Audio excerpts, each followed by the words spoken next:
आगे बढ़ते हैं। सिक्योरिटी फोर्सेज की खैबर पख्तूनख्वा में 3 अलग अलग कार्रवाइयाँ। भारत स्पॉन्सर 7 खवारिज हलाक। मोहम्मद में इंटेलिजेंस ऑपरेशन के दौरान 4 खवारिज जहन्नुम वासिल हुए।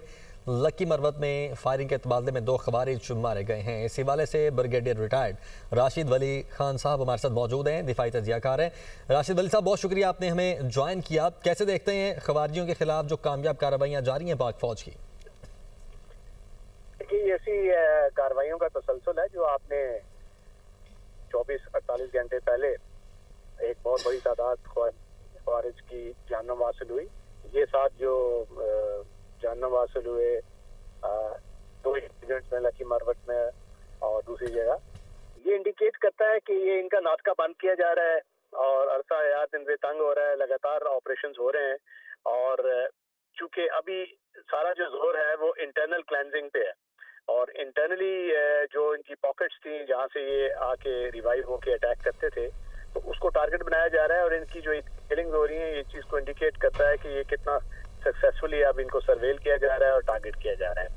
और उनकी जो हद दर्मी है, जो बाज नहीं आ रहे, भारत की मुआवनत भी हासिल कर रहे हैं, तजारत भी रुका हुआ है और उनको उसकी कोई परवाह नहीं है, तो बयानात भी बड़े उसमें इमेच्योर किस्म के देते हैं और उसकी वजह से अब उनके ऊपर जो इकोनॉमिक स्क्वीज है वो भी आ गया है। आहिस्ता आहिस्ता जब आप देखेंगे कि वो मजीद डेस्परेट होते जाएंगे और उसके अंदर जो उनकी हालत जो दगरगू है, बाहर से जो अगर पाकिस्तान के साथ वो तजारत नहीं करेंगे तो ना और उनके पास कोई आउटलेट नहीं है। ईरान बहुत लंबा रास्ता है, बहुत कॉस्टली है, कोई उनके पास ऐसी चीज नहीं है जो ईरान के पास ना हो और वो तजारत कर सके। सेंट्रल एशियन स्टेट्स को वो अपना फ्रूट और बाकी चीजें नहीं दे सकते क्योंकि वो सेंट्रल एशियन स्टेट्स के पास बहुतात है उन चीजों की। पाकिस्तान उनके लिए एक मंडी था, एक गर्म जो पोर्ट्स थी गर्म पानी की, उस तक रसाई थी, मगर ये वो ऐसी एक उनकी सरबराही एक ऐसी हुकूमत के पास है जो कि इसे स्टेट क्राफ्ट, सिफारती नज़ाकतें, अपनी जो अवाम उसकी वेलफेयर, उसकी सिक्योरिटी, उन तमाम मामलात से नाबल्द हैं और बहुत बड़ा ये खित्ते के लिए खतरा बन के उभर चुके हैं। भारत बदकिस्मती से शॉर्ट टर्म अपने जो शॉर्ट साइटेड अप्रोच है उसकी पाकिस्तान को हार्म करने, उसकी पैरवी करते हुए इनकी मदद कर रहा है दहशत गर्दों की। तो दुनिया भी इसको देख रही है, भारत का चेहरा भी इसमें अगली सामने आ रहा है। हमारी आर्म फोर्सेस को खराज तहसीन देना चाहिए कि वो मुश्किल हालात में इन सबको लगातार इतनी बड़ी नुकसानात से दो चार कर रहे हैं और इंशाअल्लाह ये इनका यहाँ से मुकम्मल सफाया करेंगे। राइट। राशिद साहब, आपने तिजारत की बात की तो यकीनन पाकिस्तान के साथ अब वो टर्म्स नहीं रही, लेकिन जो उनके वजीर तिजारत हैं वो नई दिल्ली में मौजूद हैं, कल दौरे पर पहुंचे हैं अफगान वजीर तिजारत और यकीनन अपनी टाइस अब तिजारत के लिए भी इंडिया के साथ मजबूत कर रहे हैं। देखिए, वो जो मर्जी कर लें, इंडिया कभी भी लैंड ब्रिज उनके साथ नहीं बन सकता। पाकिस्तान ज्योग्राफी एक कन्फर करती है एडवांटेज, उसको कोई दुनिया की कुव्वत तब्दील नहीं कर सकती। समुद्री रास्ते से तजारत करेंगे, कितना उनका नुकसान होगा, तजारत करने के लिए उनके पास है क्या, ले दे के चंद वो कुछ फ्रूट है, कुछ दीगर चीजें हैं, उसकी कॉस्ट का क्या बनेगी, क्या वो फिजिबल होगा।